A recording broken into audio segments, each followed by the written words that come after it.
Now today, of course, we're here to talk about Cat Thao Nguyen's fantastic new book, We Are Here.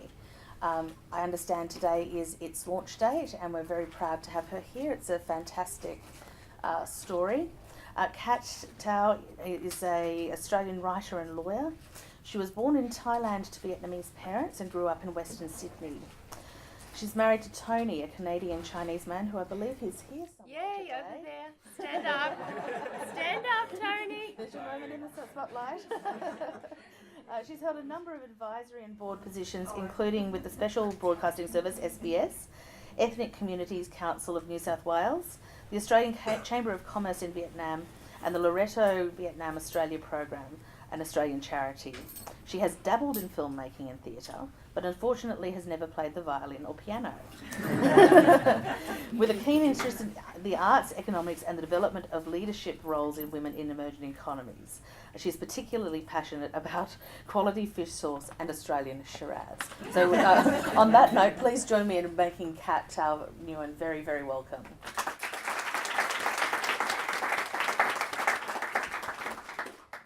Thank you so much for that introduction. I'm so excited to be here. First of all, can you hear me at the back? Everything's okay? All right. I also would like to acknowledge the traditional owners of the land on whose land we meet today. I was born 2 months premature in a former Thai prison weighing about 1.6 kilograms. Very small, yes. Apparently, the Japanese volunteer nurses in the camp could fit me in both of their hands like this. And after I was born, they paraded me around the camp and said that I was Princess of Thailand. And my grandmother, through letters, always referred to me as Princess of Thailand instead of actually my name. So I am royalty. Secure refugee camp was situated on the Thai side of the Thai-Cambodian border in a region surrounded by mountains. My father, a former banker, was conscripted into the Southern Vietnamese Republican Army as a first lieutenant. And after Saigon fell in 1975 in April and the country was unified under communist Vietnam, he was sent to a re-education camp. And it was through other survivors of the camp, my uncles, cyclo drivers I met in Vietnam, old doctors, that I was able to piece together some of the horrendous happenings at these camps. Educated and decorated men were forced to state every day that they were traitors to their country by siding with the Americans. Starving, they fed on scraps of insects, any protein that they could find. They were forced into hard labor clearing land for development. And as occasional trains passed them in the mountains, some passengers took pity on them and threw down pieces of cooked cassava.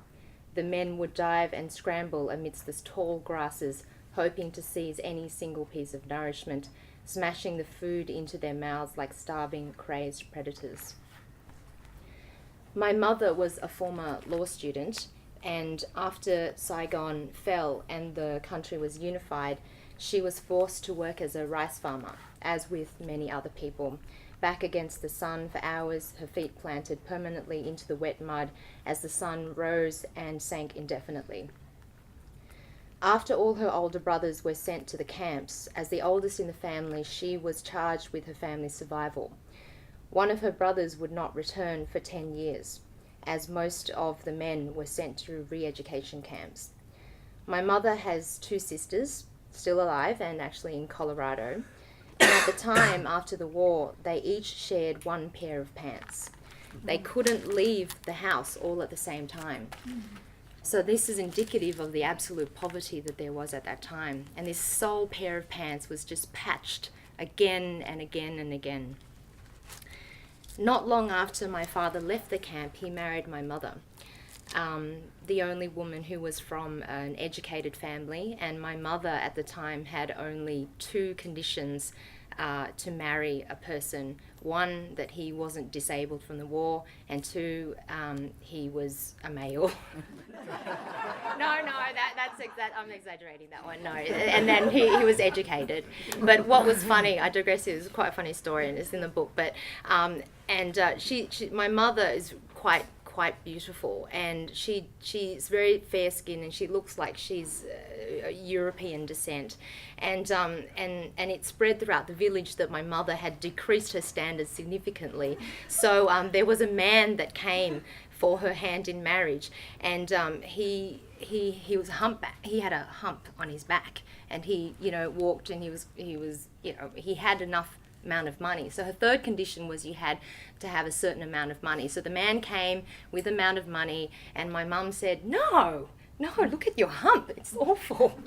So but anyway, so she met my father, and after a week only they got married. So the union was swift, desperate and humble, and certainly indicative of the times. And in the middle of the night in December 1979, my mother sat silently steeped in sorrow in the house where she had given birth to her son, and before the ancestral altar where she had been married. The flood waters on the river had long receded, and the river was calm.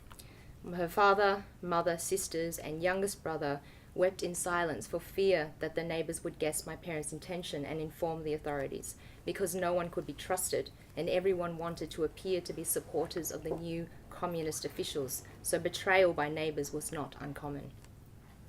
Her two sisters held her tightly, sobbing violently into their hands cupped against their mouths in the pitch dark.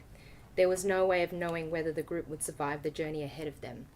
My mother's lips trembled. The next day they left the only world they had ever known, uncertain of when and if they would ever return. The carnage, pain, and trauma of the journey would be inconceivable. There was no queue. My family left the only way that was most accessible to them, and this was not by boat, which most people understood of Vietnamese refugees. It was by foot across the Mộc Bai border in Tây Ninh province, across Cambodia and into Thailand. And in doing some research for the book, I came across some statistics that stated that for those that left by boat, between 1 in 2 or 1 in 3 perished. But for those that went by land, 9 out of 10 did not make it.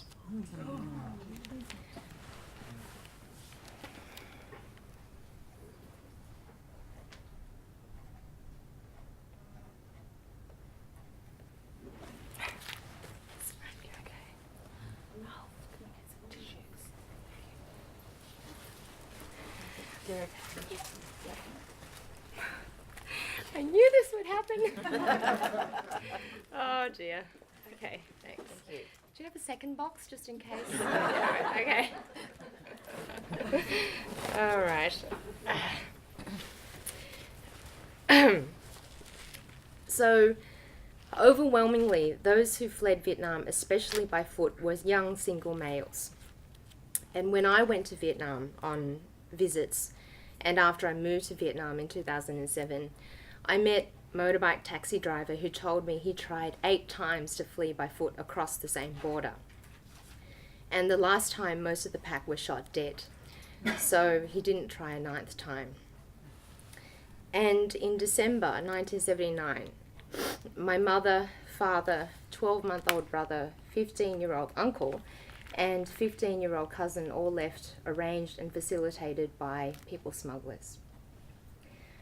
The Vietnamese Communist forces had intervened in Pol Pot's lunatic mass killings of the Cambodian people.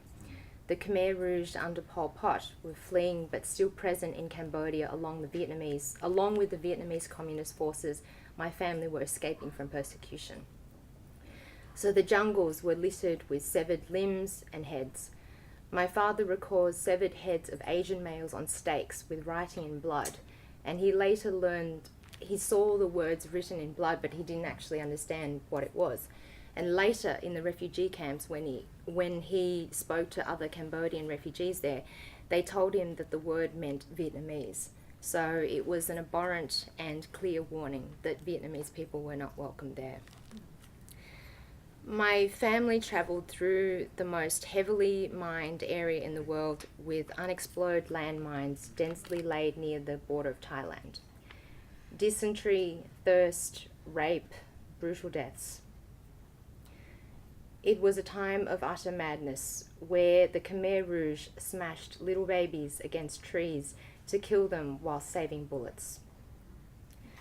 Throughout this horrific journey, my parents relied on the kindness of strangers.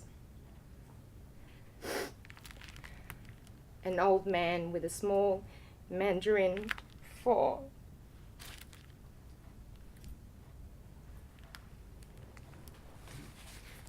Take your time. okay.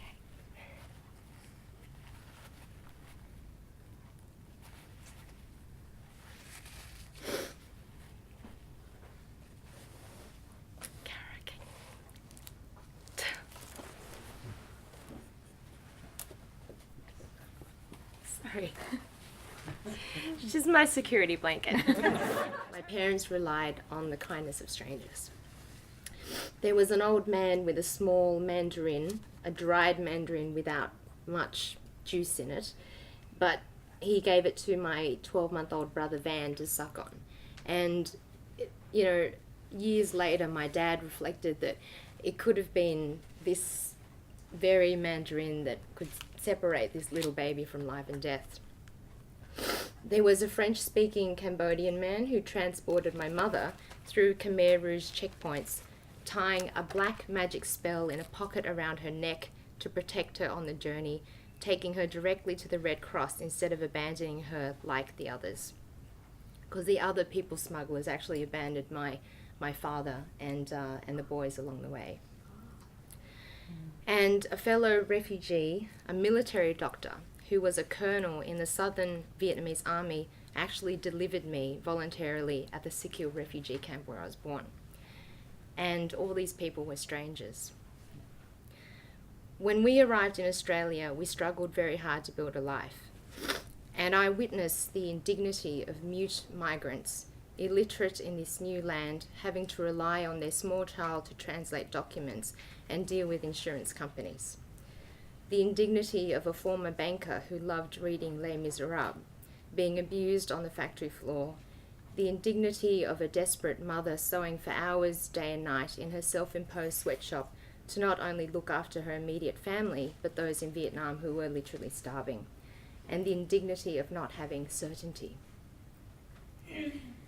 And yet, through our struggles, having been swindled, losing our home, picking ourselves up, my parents never lost hope. It was hope that kept their integrity intact, their grace and honour whole, and their persistence to educate their children. Their determination to just keep going, despite the severed Vietnamese heads, despite the overpaid bills, despite not speaking English, despite endless night shifts, because we were free.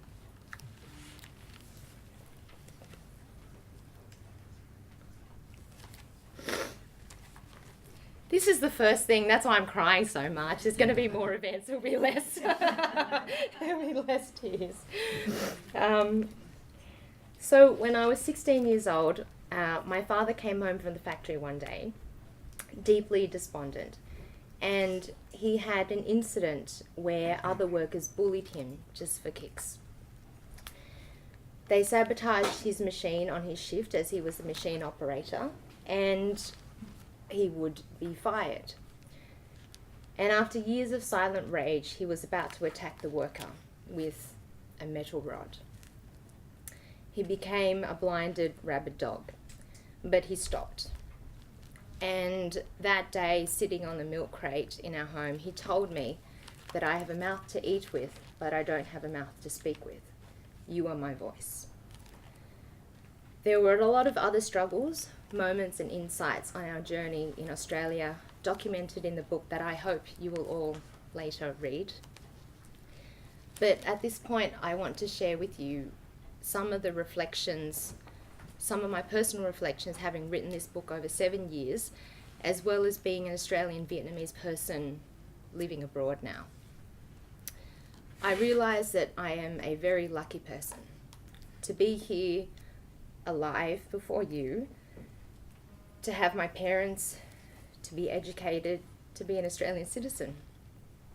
And not all of us are as lucky. Not all of the refugees who have settled here have walked a similar path. You will all recall Van Nguyen, a young Australian man who trafficked drugs to Singapore, who was executed. He was actually born 2 days after me, in the same month and in the same year, and also in a refugee camp in Thailand.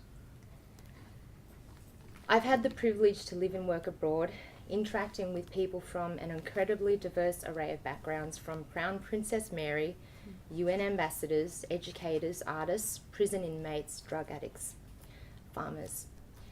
Every single person wants to be validated, to be acknowledged, and to have dignity. As migrants and refugees settle in our communities here and across the world, we need to recognise and invest in the structures that allow for such dignity to be engendered, so that the wholeness of a person can be developed, sustained, and grown. Self, family, tribe, community, nation. These are series of concentric circles that allows for wholeness of being, and the more connected the self is to these elements, the less isolated and socially excluded migrants and refugees will feel. And such exclusion can be intergenerational and dangerously unnecessary. We cannot be seen as merely a race or a religion. We must be seen as people. Once there is dignity, then there can be hope. Hope to dream a better future, hope to carve a new narrative, hope to strive for possibility, hope to believe that reward will occur for hard work, and hope to willingly contribute to society if we can trust in that society to look after us. There is no denying, in my view, the necessity of migrants and refugees to the very success of Australia. Having worked for multinational companies with multinational clients, I see how young Australians who have grown up in largely homogenous communities struggle to navigate cultural and social differences which appear in boardroom negotiations in multi-million-dollar deals, which manifest in having to manage direct reports from different country officers, which manifest in pressures to set export strategy. The world is becoming more economically integrated, and this shall continue. There are links between the US shale gas boom and employment in Vietnam. The global financial crisis clearly showed the contagion effect of world markets. Australia, with its prudential regulation, was sheltered, but only for some time. There are more free trade agreements than ever before, and the impact of the Trans-Pacific Partnership can be very significant. Are we as a nation, with our xenophobic and debilitating risk-averse policies, positioned for the future? Are our children prepared to be genuine global citizens who can navigate the socio-politically and culturally complex landscape outside our country? Because learning a language doesn't make you literate enough to navigate this increasingly knotted world. What allows you to do so is empathy and compassion. What can assist to derive this is a society that is diverse, where one must acknowledge, understand, negotiate, and celebrate difference. This, in and of itself, is a sense of humanity. It is the ability to be kind to strangers. I wrote this book to, firstly, honour my heroic and humble parents, to share their legacy. But I also wrote this book in the hope that we can be brave, where we can have the courage to recognise that in being kind to strangers, we build a society that will facilitate prosperity for ourselves and beyond. Before I leave you with a final extract from the book, I would like to sincerely thank the Sydney Mechanics School of the Arts for hosting this event and for putting up with all my tears, for all of you as well for coming. To the Alan Unwin team for your incredible faith and support, especially Richard Walsh, the back, Annette Barlow, Siobhan and Lara. And to my family for all that they have done, and words aren't enough. And my family represented here by my brother, the filmmaker, my husband, more embarrassed, and my cousin Jane.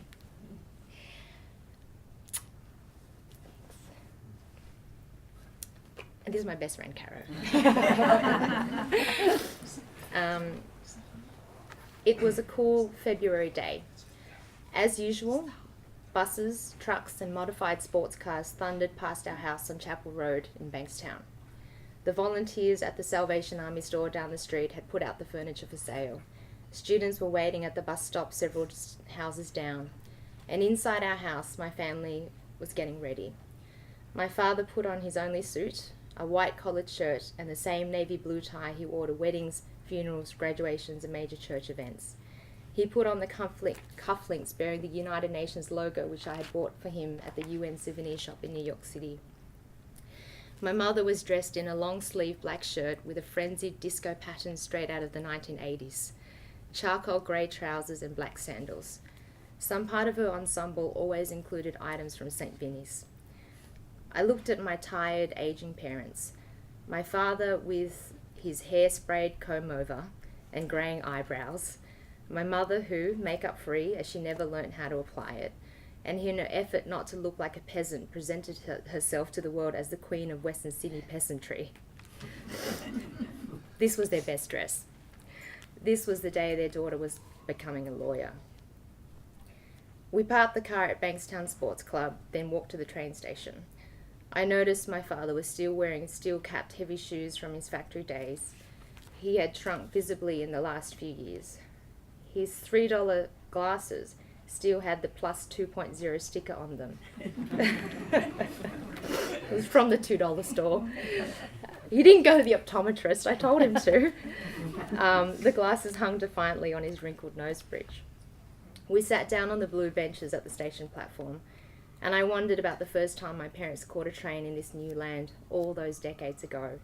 With a young family and no car, in an effort to save money on groceries, each weekend my parents had pulled a shopping cart across several train lines to reach the wholesale fruit and vegetable markets at Flemington. The familiar stations on the Bankstown line rolled past us, as thousands of times before. So did the landscapes of our life in Australia. We passed Punchbowl Station, dotted with the multicultural faces of mothers pushing prams unbalanced by groceries hung at the back. It was a station where I used to watch the rats weave in and out behind the takeaway store while waiting for my train to my first high school. Punchbowl was where my parents had saved enough money to buy their own piece of Australia. It was where they established a stake of pride, only to see our optimism smashed as we lost our home, desperately clinging onto our dignity. I recall the day we moved into a room in my uncle's rented home and my father's unbearable snoring as all 5 of us were packed into a bed. It was in that house as a young teenager that I began to comprehend my parents' desperate struggles. I saw the unequivocal urgency and pain in my mother's face as she sewed night and day, even after the death of her mother. I witnessed the anguish of abuse that my father suffered on the factory floor. As a child in that Punchbowl house, I felt abandoned to look after my baby brother, Finn, whose incessant crying, at that time, not now. Got a runny nose. Your incessant crying pierced at me as my parents worked hard to deliver the garments. It was in that house that I felt I was truly alone and the world did not let me dream. We whizzed past Lakemba Station. For years I had alighted at this station to attend MacKillop Girls High School every day. We went past King George's Road and the Cowdai Holy Temple where my grandmother's death ceremony was held, and we passed the street where Van attended Taekwondo practice. A few stops later we reached Marrickville Station. Marrickville was the first place we settled properly in after our time at the immigration hostel in Villawood, and not detention centre as it is now. This was where neighbours had taught my mother to sew, and for where my father caught a train every day to work to save money. As we pulled into Sydenham Station, I saw an Asian girl in a high school uniform sitting alone waiting for her train. She was small with an oversized bag, and she was gazing into the distance. And I was reminding myself, so many years ago, sitting on the same bench, waiting for the future. As I remembered my 18-year-old self, I was baffled at how I'd came here today, sitting on this train with my beloved parents on our way to the New South Wales Supreme Court. We arrived at St. James. We went up the flight of stairs ascending to the street level, and there it was. The New South Wales Supreme Court emerged before us like a regal lord from feudal times, monumental, a symbol of justice, of the people, of democracy. Ideals pursued and held onto by my parents as they left the only country they'd ever known.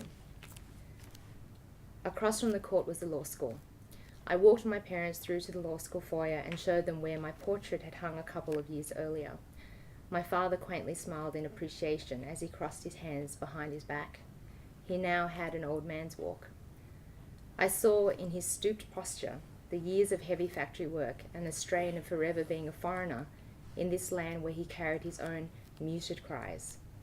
Vietnam was so far away. We went to the cafe next door, and my father began his only way of intimate conversation. Discussions about pre-unified Vietnam. Before 1975, ... I listened as my father rambled on about university in the days of President Diem and how communism had destroyed quality education. I saw the animation in the lines around his mouth and eyes, and the way he leaned in with his good ear when my mother spoke.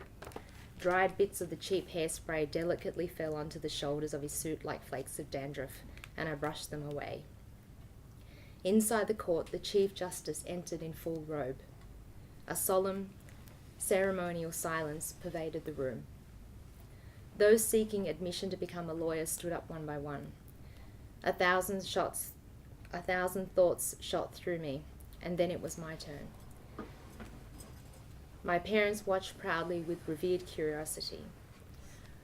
I looked around at this bastion of the legal fraternity, surrounded by portraits of forebears of the profession, an institution of prominence. I saw myself like an overgrown child in the middle of this prestigious court, an emblem of achievement, arbiter of truth. The sea of faces, young and old, was awash with respect inside this honourable chamber. I looked at my parents, with their constant, terrible memories hovering just underneath their skin.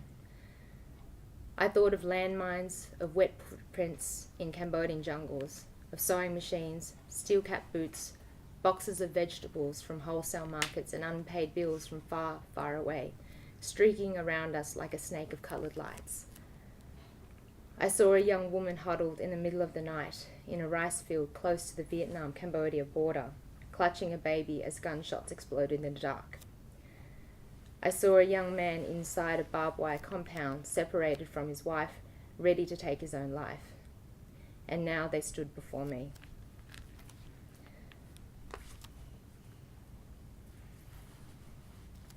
I sobbed into my father's shoulder as he patted my back. All I could say, and all I could manage, was a muffled thank you. It had been a long and turbulent journey. The three of us held each other awkwardly, and I longed for us to be like that forever. We stayed like this for a long time, none of us knowing what to say and how to express all that we had felt. That this was on some level an arrival at a destination that for so long our hearts and soul had humbly hoped for, silently suffered through, barely having enough courage to dream it would come true. As my mother finally pulled away, she squeezed my hand. She softly smiled through her tears as the staff ushered us towards the lifts. We are here. Thank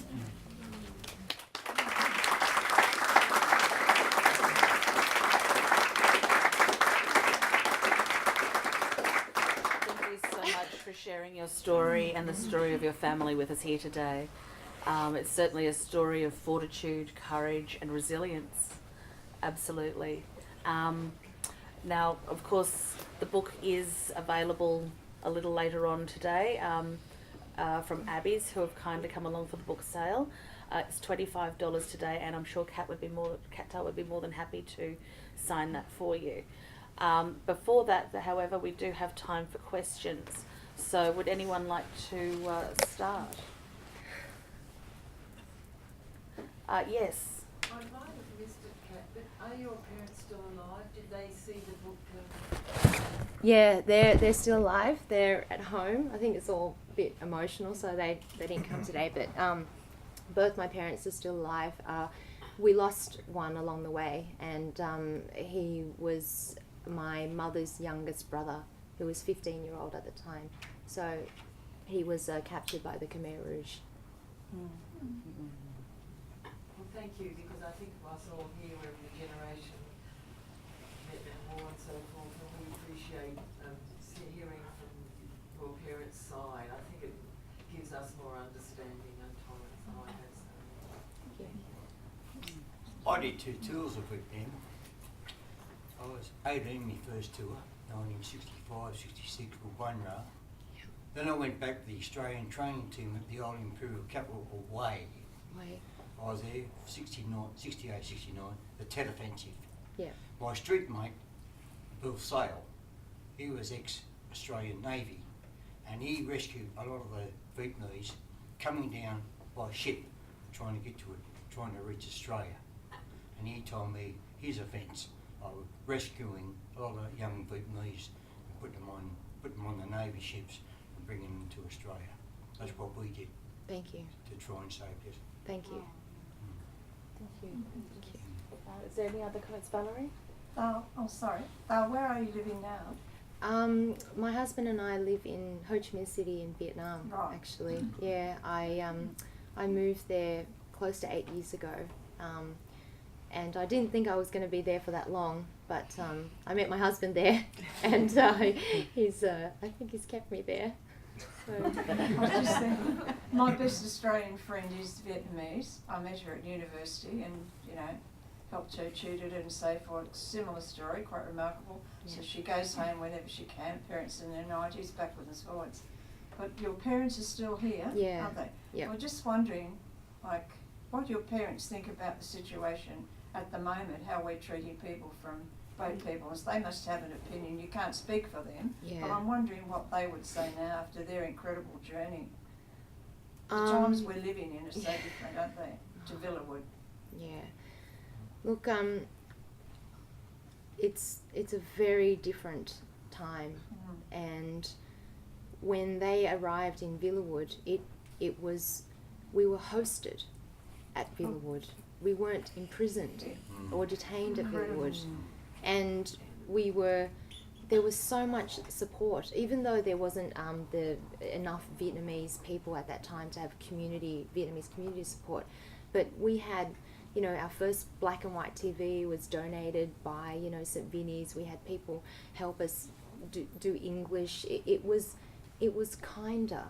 And that's why I really wanted to emphasize that the kindness of strangers, and that's, I think that we've lost our sense of humanity, and it's really sad because Australia was a different place, and I understand that the politics that is being played out and the fear mongering, but intergenerationally we're not positioning ourselves very well for the future. No. I mean, the first generation asylum seekers, if they get accepted and brought here, it's going to be hard. Resources, they'll need help. But look at, if we support them in the right way, their children are going to be bridges to different cultures and different perspectives and a diversity of business. I mean, we are becoming more backwards every single day that we have these policies. And I think my parents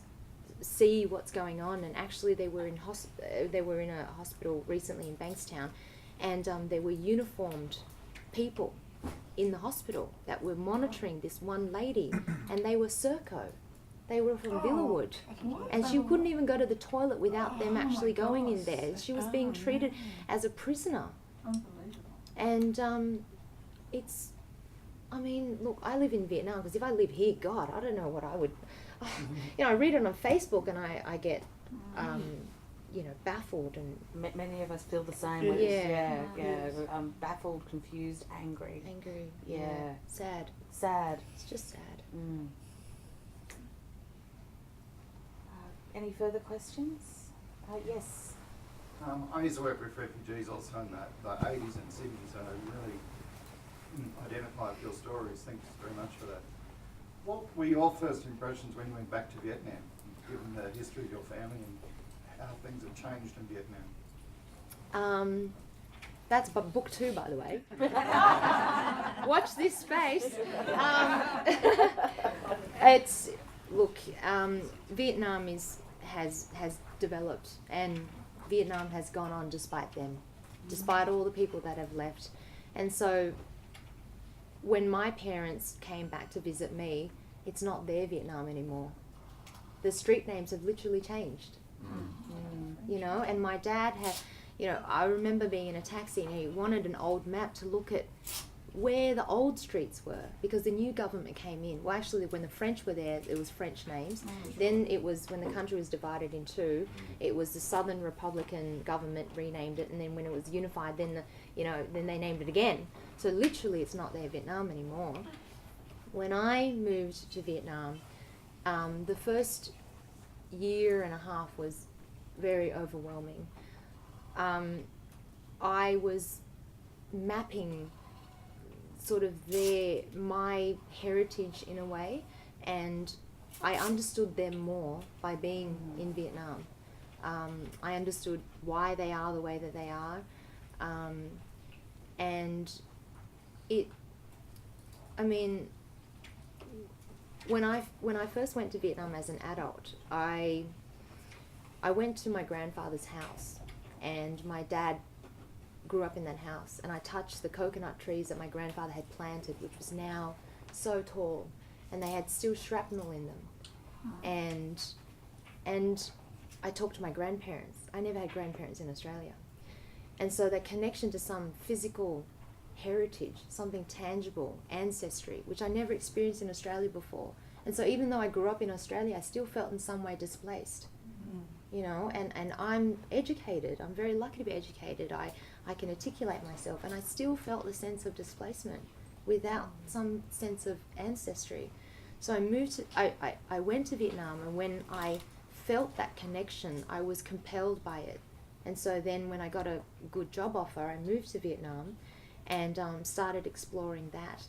But the romance of that also, when you start living there day to day over years, it's not also my home as well, because I grew up in Australia and I have very liberal values. I also have values about gender conceptions. So, when I moved to Vietnam, I thought it was a sense of place, looking for a sense of place for me, feeling that I'm no longer a visible minority because I look like everybody else, and I actually was now part of a majority, and there was a freedom in being anonymous in a way. But after a while, I realized that, wherever you are, what makes you a minority becomes heightened. So in Australia, I feel more Vietnamese, and in Vietnam, I feel more Australian.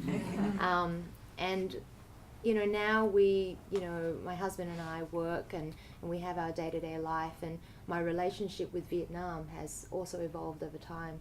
And the country is not necessarily a sense of home for me anymore. And home is where you feel with people who love and celebrate you. Thank God I have my husband here to do that. Absolutely. I was very struck reading the book and also in your talk today about the kindness of strangers and how much that has had impact on your family. Yes. And that was very, very moving. Did you find that carried over when you reached Australia? Did your parents have people in Australia reach out to them and give them help, give them any sort of assistance in that way? Or was it really just in the journey over here? No, I think it continued. Yeah, okay, yeah. It continued, and it's really interesting because it's also continued in my life as well. And there's this one quite powerful symbol of that. And the French-speaking Cambodian man who I talk about in the book and I talked about today, he gave my mother a sarong, So she was posing as his wife, and they were supposed to be merchants just traveling on bicycles to get across the border to trade. And so he gave my mother a sarong, because the Cambodians wear sarongs, and my brother got dysentery, and he was 12 months old. So they wrapped him up so tightly, and it was very bizarre that throughout the whole journey, as a 15-month-year-old, he'd never cried, because if he had cried at the checkpoints, that's it. It was all over. And so he wrapped the baby in the sarong, and then my mum kept the sarong, and I was born into the sarong, into the camp. And growing up, my mother cut our hair, saved money, it's awful haircuts. There you go. Handsome fellow. And so she, we used to grow up with this sarong. It's got like, hair dye on it and other stuff. And I have it to this day. And I hold on to that. And that's the kindness of strangers. And when we got to Australia, we had people help us if we wanted it. And we had our own struggles, which was, the migrant struggle, the non-English, all of that stuff. But there were people who just saw that you need help and we're going to help you. So, the first telephone call 4 years after we arrived to Australia, we used a telephone for a first time to call Vietnam. We borrowed someone's phone and, all this, yeah. And it continued, but now it's not there anymore.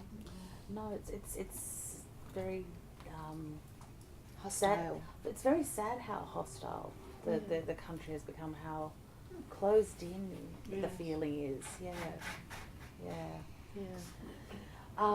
Yes, there's a lady. Hello. Yes, I'm Latifa. Thank you for sharing your story. I was really impressed and moved by the story that you said, some of them, that because I've also come as a refugee 5 years ago in Australia, so it was quite moving, some of your stories, that how horrible it is to escape persecution. And so my question is more about, it's also very important to acknowledge, that some Australians, they are really quite humble and they kind of helps refugees and throughout to build a new life in Australia. And so it's just about sometimes a policy that kind of becomes so cruel towards the refugee. For example, I come across many kind Australian, and they have really helped me throughout my life in Australia, so I would love to acknowledge them. And but the current policy is quite so distressing, because I have some friends, they don't have the right to work, they don't have the right to education. When I sit with them, it's so kind of depressing, and it's so very bad. This kind of story really helps to raise awareness about refugees and how they go through the stressing level and about humanity. So thanks for that. And my question is about that. How long you stayed in refugee camp, and how many years did you spend? How was the life there? Yeah, it's great that you're in Australia. Congratulations, you got in. We went through 6 camps. So from the time that we were at the Cambodian border, there were several camps and transition camps and so forth, and it wasn't very organized in the early days. So by the time we got to the last camp, where we were just waiting, we were there for probably about a year. At that time, the people who had arrived by foot, they weren't acknowledged to be proper refugees yet. It's probably like the boat thing, like you're not proper refugees. I mean, what the hell does that mean, right?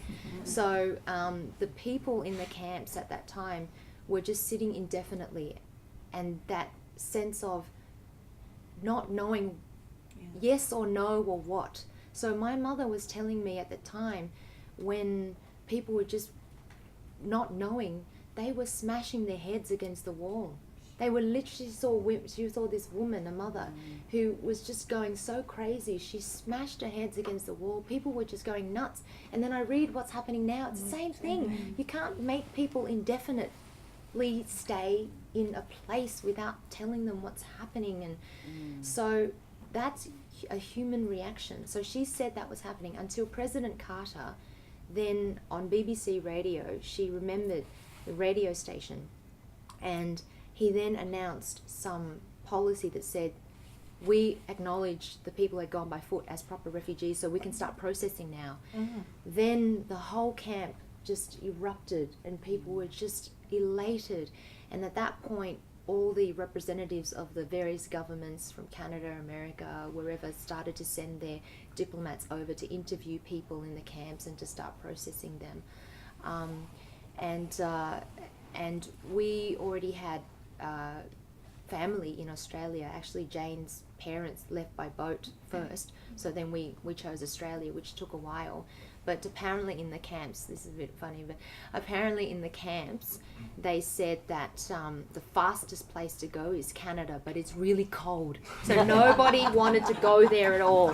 But then my husband, whose family also refugees, they just wanted to get the hell out of the camp. So they just said Canada. They were out in a month.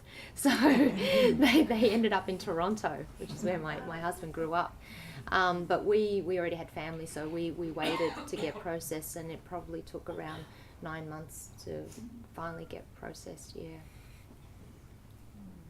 Would anyone else like to make a comment, ask a question? No. Well, then in that note, I'd ask you to please give Cat Thao Nguyen a very